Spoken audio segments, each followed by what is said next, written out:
Verdadero placer hablar con él. Nico, ¿cómo estás? ¿Qué tal? ¿Cómo estás, Alberto? Un gusto conversar contigo.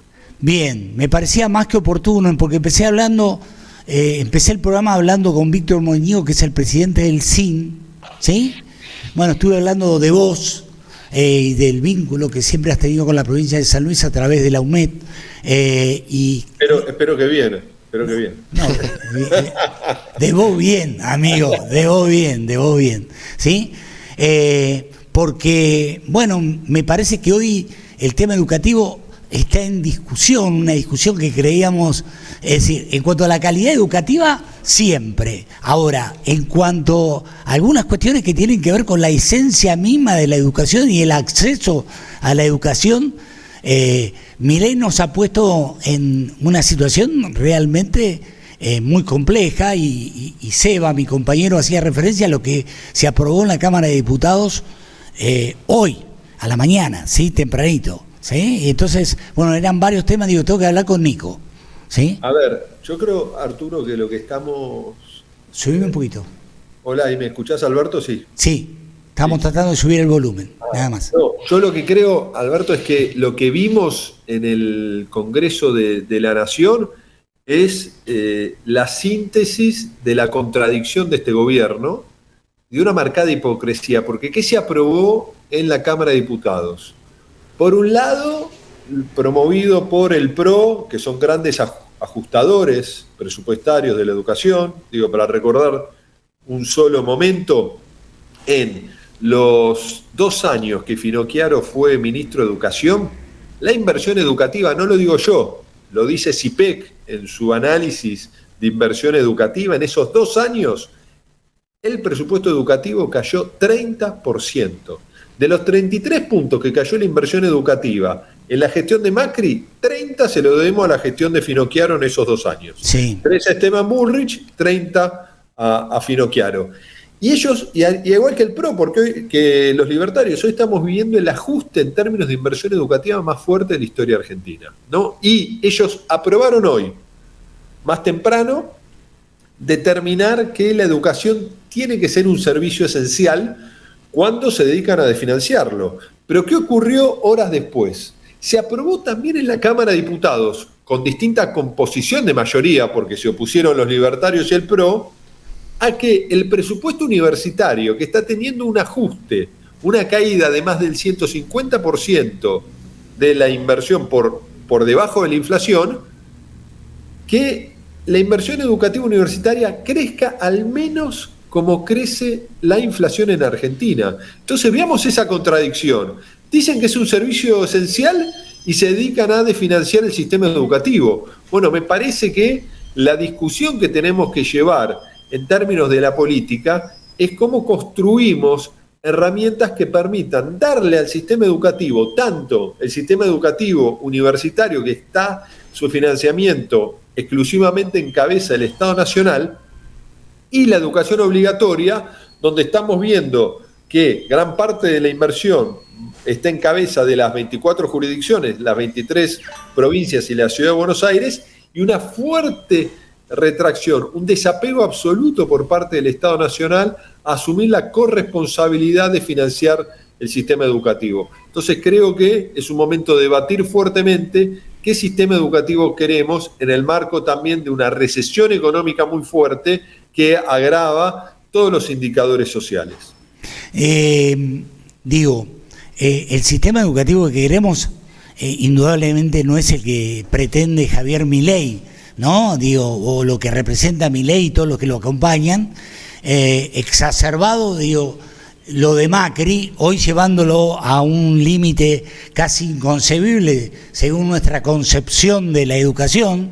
Es decir, nosotros siempre creíamos que la educación era pública y era un derecho, y hoy resulta que nos lo quieren poner en un marco de duda, ¿no, Nico? Me parece que es como que debemos dar un debate y una pelea muy profunda en ese sentido. Yo creo que sí, Alberto, en el marco también donde tenemos que ser conscientes que la inversión educativa, como en todo marco de las políticas públicas, es una condición indispensable, no suficiente para una educación de calidad, porque hay múltiples factores que tienen un impacto en nuestro sistema educativo. Por supuesto, la desigualdad que transita nuestras infancias y adolescencias en la Argentina. Ahora, nada bueno puede ocurrir, además, en un sistema educativo atravesado por múltiples complejidades, si le restringimos las herramientas para enfrentar el desafío de educar en nuestras aulas. Digo, ¿por qué? Entre otros aspectos, el Estado Nacional no le envía más a las provincias argentinas el incentivo docente. Claro. Para poner un ejemplo, a la provincia de Buenos Aires el incentivo docente implican 20.000 millones de pesos, casi 20.000 millones de pesos por mes que no le está enviando el Estado Nacional a la provincia de Buenos Aires. Y ahí tenemos que ser conscientes, es dinero que va directamente a los maestros, ¿no? Entonces ahí vemos cuál es el desapego.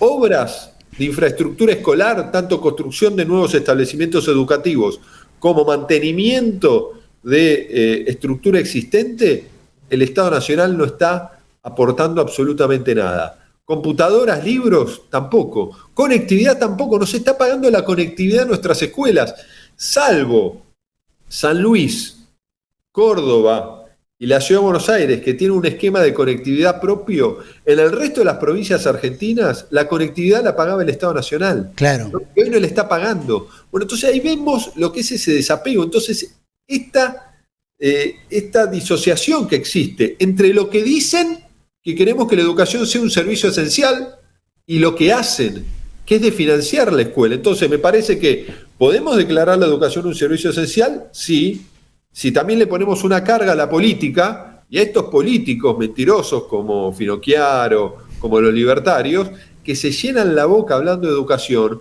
pero cuando ejercen la responsabilidad, lo único que hacen es restringir recursos al sistema educativo y a renunciar a lo que debe ser la responsabilidad del Estado Nacional en garantizar en un país tan desigual una educación transformadora. Lo que pasa, a ver, Seba. No, porque hablábamos ahí, Nicolás, te saludo, Sebastián. Discutíamos hace un ratito, en términos semánticos, digamos, el hecho de conceptualizar la educación como servicio, además. Que es una discusión muy fuerte que ha tenido el movimiento estudiantil durante muchos años, después de la reforma constitucional del 94, ley de educación superior y demás. Digo, dejar de hablar de educación como derecho y pasar a hablar de educación como servicio también genera una mercantilización de la educación, digamos, un poco esta situación a la que estamos asistiendo actualmente, ¿no? En detrimento de lo público. No, por supuesto. Yo creo que aquí lo que hay es un fuerte desprecio en ese sentido. Y si vamos a una discusión un poco más profunda, ¿no? De los libertarios y hoy, ¿no? De este apéndice de los libertarios que es el PRO, ¿no? Lo que vemos es lo que ha exteriorizado Milei, ¿no? Que él quiere destruir el Estado desde el Estado, ¿no? Están utilizando el Estado para destruir al Estado. Un sistema educativo que tiene múltiples desafíos, le están restringiendo los recursos, ¿no? Y me parece que a esto le suman que quieren restringir la capacidad de respuesta a partir de medidas de fuerza que puedan tener los docentes de la educación obligatoria. Ahora, ¿qué creo que es con esto? Yo creo que, por supuesto, a la Argentina se le presentan y a la sociedad argentina nuevos desafíos de cómo reclamar, ¿no? Pero frente al camino que estamos transitando, de este desapego, de esta retracción criminal del Estado, que lo vemos en la educación, pero lo vemos en el envío de remedios para personas con discapacidad, para pacientes oncológicos, la distribución de alimentos a los comedores comunitarios o la asignación de recursos para los comedores escolares. Frente a ese desapego que tiene el Estado Nacional, que supuestamente lo que busca es un superávit fiscal, lo que busca es controlar la inflación a partir de una recesión absoluta y una pérdida de capacidad, ¿no? Del salario y una pérdida de capacidad de la calidad de vida de la sociedad, estamos frente a un escenario que a mí, Alberto, me sorprende por momentos, ¿no? La pasividad social que todavía tenemos, pero creo que, sin lugar a dudas, de a poco la sociedad va a ir tomando conciencia, más allá de un legítimo enojo que permitió que Javier Milei sea presidente, que había que buscar nuevos caminos o había que ser mucho más inteligente en cómo regular la economía, más eficiente en la administración de las políticas públicas, pero el camino que se empezó a transitar a partir del 10 de diciembre no es un camino positivo para la inmensa mayoría de los argentinos. No tengo ninguna duda. Quiero decirte que en los últimos 10, 15 años, la educación, en el mejor momento en que funcionó, tanto en las provincias como desde la nación, fue en el momento en que estuviste vos. Y no para dorarte la píldora, sino porque entendiste desde tu concepción peronista, desde tu concepción de muchas de las cosas que tienen que ver con la vida, cómo tiene que ser una educación que realmente produzca efectos realmente contundentes. Te lo quería decir, yo siempre lo hago público esto, no es nuevo, es decir, pero bueno, nada, era para que lo compartiéramos, nada más, y para que vos no digas nada. Te agradezco mucho, Alberto, las palabras y la reflexión. Nos tocó un momento muy difícil, sí, pero nos tocó un momento también que trabajamos con, más allá de diferencias que podemos haber tenido por momentos con algunas jurisdicciones, trabajar codo a codo con los ministros y ministras, con los gobernadores. Tuve el privilegio de recorrer 3-4 veces todas las provincias argentinas. Tuvimos la posibilidad en un momento muy difícil de tener el crecimiento interanual de inversión educativa más importante en nuestra historia, porque también veníamos del ajuste de Finocchiaro. Claro. Entonces, creo que nos quedaron un montón de cosas por hacer, pero intentamos construir una mirada común entre todo el sistema educativo en un momento difícil, con mucho compromiso de las familias, con mucho compromiso de los gobiernos y, por supuesto, con mucho compromiso de los maestros y las maestras. Nico, y ahora a tratar de recuperar lo perdido, ¿sí? Me parece que vos, además de todo esto, sos un tipo que vive la política con pasión y seguramente lo debes estar haciendo desde el lugar que sea. Te quiero hacer una pregunta, porque siempre me voy a olvidar. Es decir, el vínculo que tenía la Universidad de La Punta con la UMED, ¿sigue vigente o no? No estamos articulando como lo hacíamos en el pasado, ¿no? Con Bañuelos, con Alicia Bañuelos, no. No con la intensidad que lo hacíamos en la gestión del gobernador Rodríguez A, con el cual teníamos una articulación muy, muy fuerte.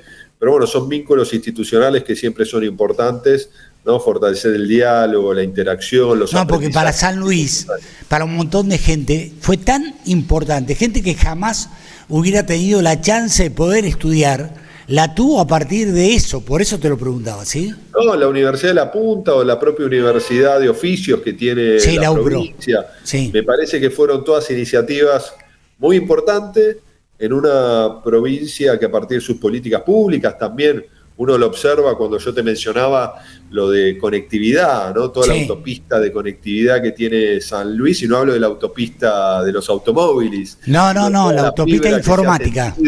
En San Luis, eso permitió generar condiciones para un progreso de la provincia, ¿no? Y que esas políticas hay que reconocerlas, que han sido muy positivas en una provincia pequeña como es San Luis, ¿no? Porque no estamos hablando de Córdoba, Buenos Aires o Santa Fe, es una provincia pequeña que siempre tuvo la capacidad de ser creativa en el desarrollo de esas políticas a partir de un Estado presente, y creo que yo siempre rescato, más allá del buen vínculo personal que pude construir con el gobernador Rodríguez A, uno observaba en el territorio todo ese esfuerzo de los puntanos para construir una mejor provincia.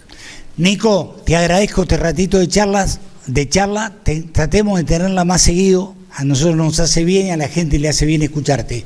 Abrazo grande. Gracias, Alberto, y me encanta el estudio, claro, pará, Nico, mostrar el estudio a Nico, que es amigo. Ahí tenemos un plano abierto. Es decir, espectacular, espectacular, no tenemos que envidiarle absolutamente nada a nadie, te quiero decir, San Luis Streaming, que está, tenemos un montón, en poquito tiempo tenemos un montón de suscriptores, algo bueno debemos estar haciendo, ¿sí? No, el estudio espectacular, así que felicitaciones por eso y por por estar a la vanguardia de la transformación de la manera de comunicarnos. Gracias, Nico. Abrazo, amigo. Gracias. Un abrazo a ambos. Adiós. Abrazo.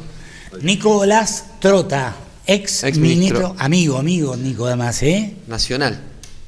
el ministro de Educación de la Nación. De la Nación. Sí. Es decir, además es, digamos, nada, un tipazo. ¿Sí? Está bueno tener este tipo de vínculos porque te genera la posibilidad de tener este tipo de charlas. Sí.